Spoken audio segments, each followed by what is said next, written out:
Today we're going to look at the RSI indicator. Okay, the RSI indicator is a technical momentum indicator. So we're looking at momentum. It's a lagging indicator, just like all the other indicators are lagging indicators. Okay, and what it does is it compares the magnitude of the recent gains to the recent losses. Okay, it's an attempt to determine whether the currency pair is going to be overbought or oversold. Okay, so as you can see, we're going to look at the it's from a range of 0 to 100 from the chart below. Okay, and it's deemed to be overbought once the RSI approaches that 70 level. Okay, and it tends to be overvalued at that level. Okay, and all it says is that it's a good candidate for a pullback, that it's overvalued and it should pull back. Okay, but not necessarily. Okay, it's just on a relative basis. Okay, and likewise, as the RSI approaches 30, it's an indication that that asset or that this currency may be getting oversold and therefore likely to become, undervalued. Okay, it's either undervalued or it's overvalued, and it's on a relative basis. Okay, the best way that I like to use RSI is to take to look at it whether it's relatively overbought or oversold, but then to take in divergence into it. Okay, divergence is the most powerful tool in trading, but most people don't like to use it. Okay, so what we have is on this currency pair, we have got two areas where prices are relatively undervalued, where it's oversold. Okay, right there.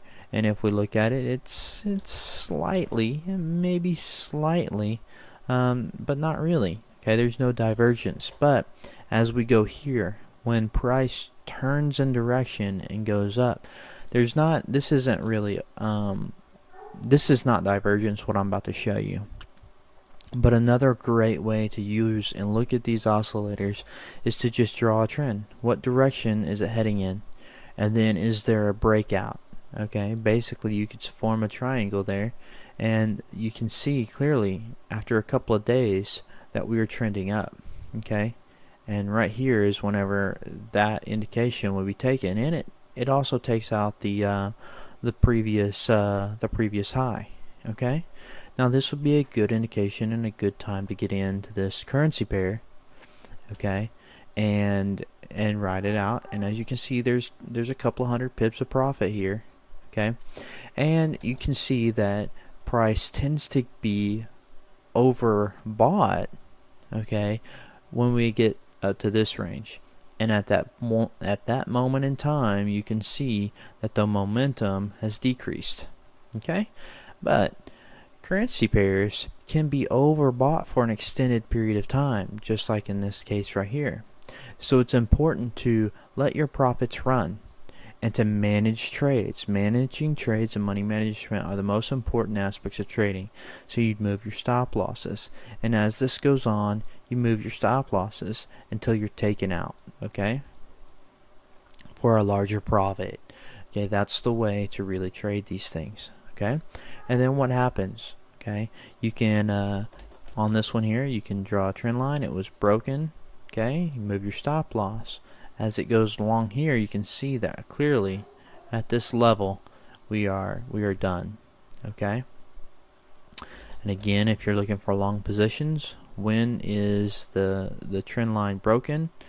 Significantly. Okay, it'd be nice to see that the indicator goes up and comes back down, and then you can actually form divergence. Okay, and here we have clear divergence with a trend line break. From the other posts on this blog, here's a great indicator here that we have found support. Okay, we have come back down, we found support again, and we're moving upward in an upward direction, and this is a good time to get into this currency pair all the way until we drop down below the 70, which is down here. And if we're managing our stop losses, we would actually have a bigger profit up here. Okay, so let's look at that one. Okay, Here we were to get in, manage our stop losses, and somewhere be taken out here at the worst case scenario here at 258 pips of profit.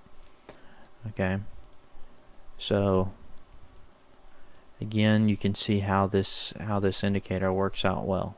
Okay, if the indicator is not going anywhere, then that's a good indication that if there's no real angle, okay, if it's not heading up somewheres, that this time frame here looks different than this time frame here, correct? This time frame here, we're not even going to see the currency chart, okay? But look at this. See how it's kind of range bound and it doesn't know what it's doing, and then we have a pop up. Well, let's look what that looks like. Look at this, okay? It's a corrective period and a pop up, okay? Isn't that interesting? Here we have a long, nice directional movement, and it's going somewhere. Okay, what are we in currently as of today? We are in this. So what's my recommendation to you? If it's not going anywhere, don't do anything. Go to a different currency pair. Okay, protect those profits. Don't get losses. All right. So that is the RSI indicator.